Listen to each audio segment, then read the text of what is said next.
Upwork ID verification क्या है? इस प्रोसेस में आपको कौन से डॉक्यूमेंट्स प्रोवाइड करने पड़ते हैं? उन डॉक्यूमेंट्स के अगेंस्ट किस तरह की वेरिफिकेशन होती है? इन केस आपको कोई इश्यू आता है तो आपने उसको कैसे टैकल करना है? ईच एंड एवरीथिंग डिटेल से डिस्कस करते हैं हम इस वीडियो में।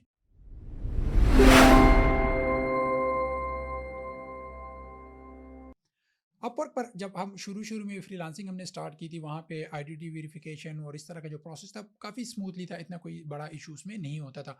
हम डायरेक्टली टक करके अपना मोबाइल नंबर वेरीफाई करते थे, आइडेंटिटी वेरिफिकेशन के लिए आईडी कार्ड, ये जो बाकी बैंक स्टेटमेंट वगैरह होते थे, वो हम डायरेक्टली प्रोवाइड करके विदाउट विनिंग एनी जॉब वो सारी चीज़ें हो जाती थी। लेकिन जैसे-जैसे अपवर्क ग्रो कर गया, फ्रीलांसर्स ने इनको जॉइन करना स्टार्ट कर दिया, तो ये प्रोसेस ज़रा स्ट्रिक्ट हो गया। अब क्या होता है कि अपवर्क देखता है कि ये फ्रीलांसर जो ऑलरेडी अपवर्क पे है, इसका प्रोफाइल इस लेवल का है कि हम इसकी वेरिफिकेशन प्रोसेस कर दें, या उसमें वो बाकी काफ़ी ज़्यादा चीज़ें फैक्टर इन्वॉल्व होते हैं, उन सबको देखता है। लेट्स से वो ये कहता है कि भाई जब आप कोई प्रोजेक्ट विन करेंगे, आपके पास कोई अर्निंग आएगी, तब उसके बाद ही हम आपको वेरीफाई करते हैं। काफ़ी अच्छा अप्रोच है, क्योंकि उनके भी कॉस्ट जो इस पे लगती है वो बंद हो जाएगी, क्योंकि लाखों लोग अप्लाई करते हैं, वो प्रोजेक्ट ही विन नहीं करते, तो उनका प्रोफाइल बंद हो जाता है, तो वेरिफिकेशन वो नहीं होगी उनकी।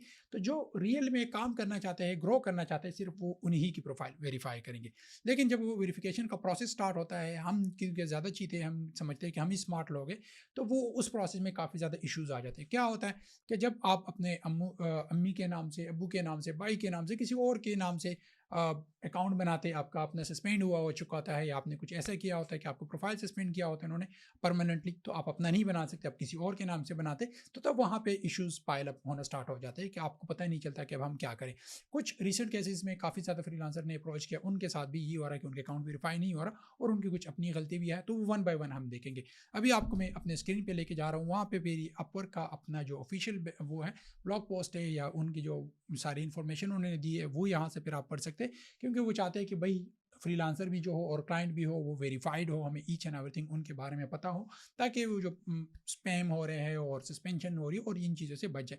तो इनको आप डिटेल से देख सकते हैं कि आइडेंटिटी वेरिफिकेशन में आपको क्या क्या रिक्वायर्ड होता है। वो कहते हैं कि भाई एड योर आईडी, जो भी आईडी सेन ऐसी होती है, इंडियन के केस में आधार कार्ड या सिटीजनशिप, या जो जो भी चीज़ें आपसे रिक्वायर्ड है वो आप प्रोवाइड करते हैं फिर, और वो बाद में आपसे वीडियो कॉल भी करते हैं। तो वीडियो कॉल में भी काफ़ी ज़्यादा लोग गलती करते हैं। देखिए, उनका प्रोफाइल बनाएं जिनको थोड़ी बहुत इंग्लिश समझ आती है, वहाँ से कोई बंदा नहीं बैठा होता है पीछे कि वो सारी चीज़ें देख रहा होता है। अब्रप्टली कोई सिस्टम सॉफ्टवेयर आपको कॉल करता है, वो देखता है, मैच करता है, आपने जो वेरिफिकेशन के लिए आईडी दी हुई है, आपका प्रोफाइल पिक्चर है वो, और वो सारी चीज़ें मैच हो रही है, तो वो उसके बाद वो इनिशिएट कर देता है। आपने बीच में कोई बातचीत नहीं करनी होती है आपस में, या आपने इशारे कुछ नहीं करना होता कि भाई 2 बंदे बैठे हुए हैं या ये कर रहे हैं, वो करे, वो केस भी मैं आपको समझाता हूँ किस तरह होता है।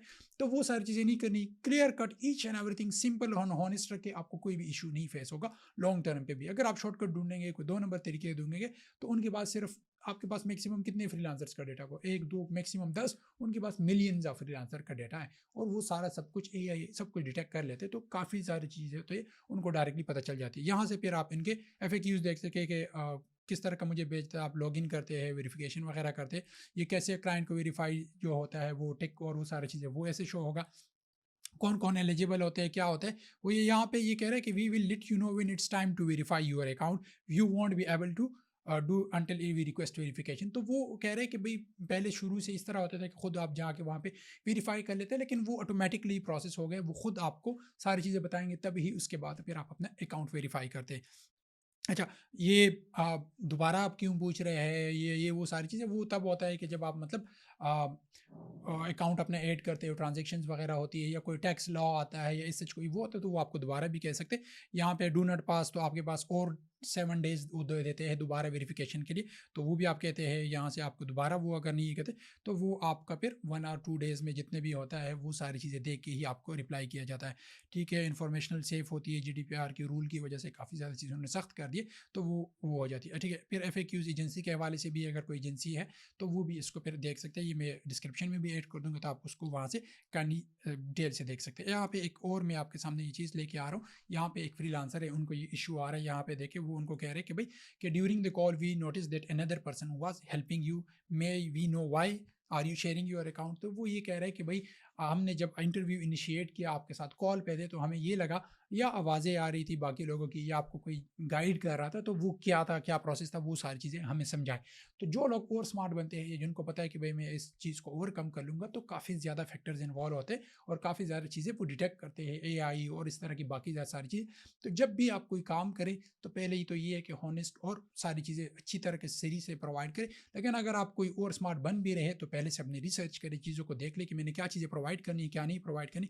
लोग क्या करते हैं कि यूटिलिटी बिल्स जो होते हैं, वो किसी के नाम पे वो अपलोड कर देते हैं। लेकिन वो जब वेरिफिकेशन का प्रोसेस आता है, अकाउंट मैच नहीं हो रहा था, नाम अपना कुछ और रख लेते हैं।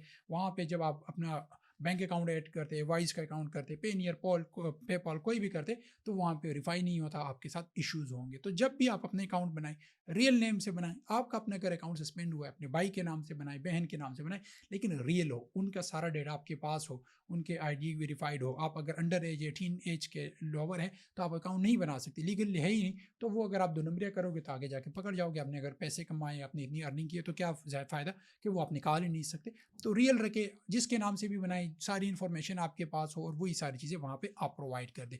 तो जो-जो चीज़ें आपसे रिक्वायर्ड होती है, आपका आईडी कार्ड होता है, बाद में आपसे maybe utility bill, bank statement या इस तरह के और वेरिफिकेशन करानी होती है, तो वो सारी चीज़ें प्रोवाइड कर दें।